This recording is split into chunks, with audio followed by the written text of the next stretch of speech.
Bismillahirrahmanirrahim. Assalamualaikum warahmatullahi wabarakatuh. Perkenalkan, nama saya Muhammad Farid Al-Farizi dengan NIM 250760052. Di sini saya akan menjelaskan materi tentang pemikiran tentang pendidikan.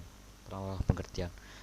Pemikiran pendidikan adalah pandangan atau teori yang jelas bagaimana proses pendidikan dilakukan untuk pengembangan potensi manusia secara optimal. Pemikiran pendidikan dibagi menjadi dua, yaitu pemikiran klasik dan pemikiran baru. Pemikiran klasik adalah pandangan pendidikan yang berkembang sejak dahulu dan menjadi dasar dalam dunia pendidikan.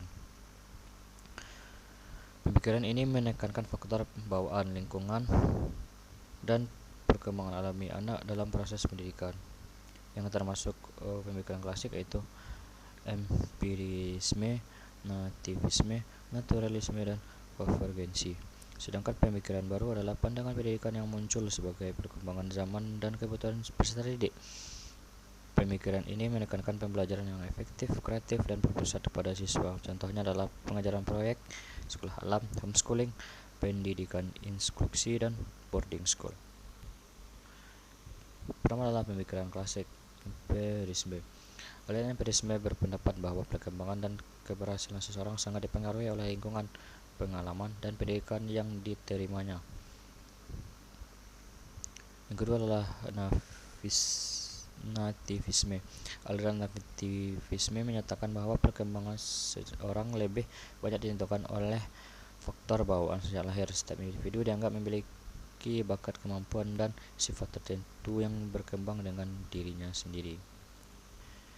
Yang ketiga adalah naturalisme. Aliran naturalisme menekankan bahwa pendidikan harus mengikuti perkembangan alami anak sebagai kodrat dan sifat aslinya. Anak diberikan kebebasan untuk berkembang secara alami tanpa terlalu banyak tekanan atau aturan yang berlebihan.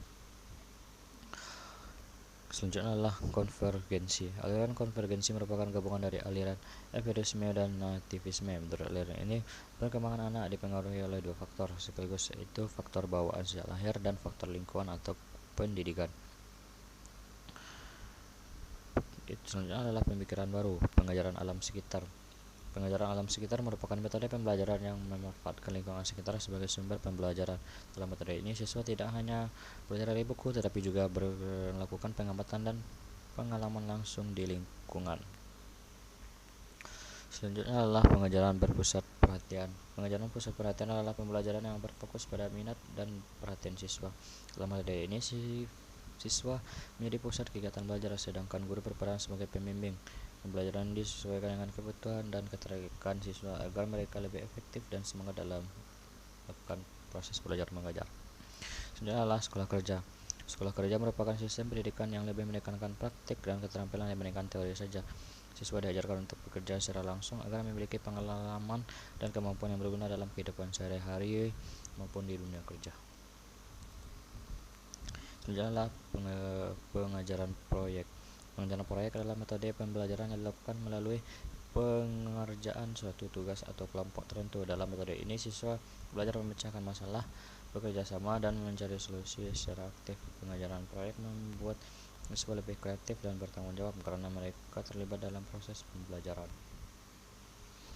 Selanjutnya adalah homeschooling. Homeschooling adalah sistem pendidikan yang dilakukan di rumah dengan bimbingan orang tua atau tutor.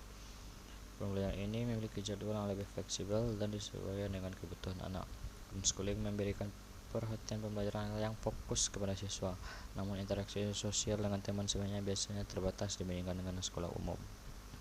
Selanjutnya adalah sekolah alam. Sekolah alam merupakan sistem pendidikan yang menjadikan alam sebagai media utama untuk pembelajaran. Kegiatan ini banyak dilakukan di luar ruangan sehingga siswa dapat belajar langsung dari lingkungan sekitarnya. Pendidikan bersama atau boarding school. Pendidikan berasrama adalah sistem pendidikan di mana siswa tinggal di asrama selama menjalankan proses belajar mengajar. Sistem ini bertujuan membentuk disiplin, kemandirian, dan tanggung jawab siswa karena kegiatan mereka diatur secara terjadwal.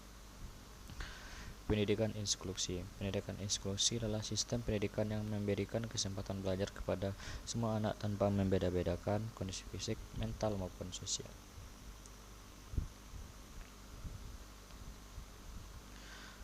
Perbandingan pemikiran klasik dengan pemikiran baru. Pemikiran klasik berkembang sejak zaman dahulu dan menjadi dasar teori pendidikan. Sedangkan pemikiran baru muncul sebagai pembaharuan pendidikan sesuai dengan perkembangan zaman.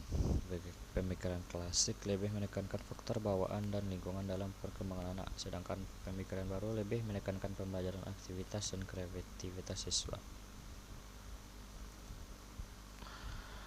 Di kesimpulan adalah pemikiran pendidikan dibagi menjadi dua, yaitu pemikiran klasik dan pemikiran baru. Pemikiran klasik menekankan faktor bawaan lingkungan dan perkembangan anak dalam proses pendidikan. Aliran termasuk pemikiran klasik yaitu empirisme, nepotisme, materialisme, dan konvergensi. Sedangkan pemikiran baru muncul sebagai pembaharuan pendidikan yang menyesuaikan perkembangan zaman dan kebutuhan peserta didik. Pemikiran ini lebih menekankan pembelajaran aktif, kreatif, dan berpusat pada siswa.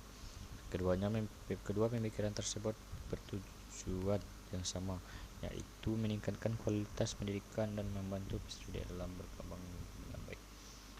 Sekian yang dapat saya sampaikan. Apabila ada kesalahan mohon dimaafkan. Bila taufiq wal hidayah. Wassalamualaikum warahmatullahi wabarakatuh.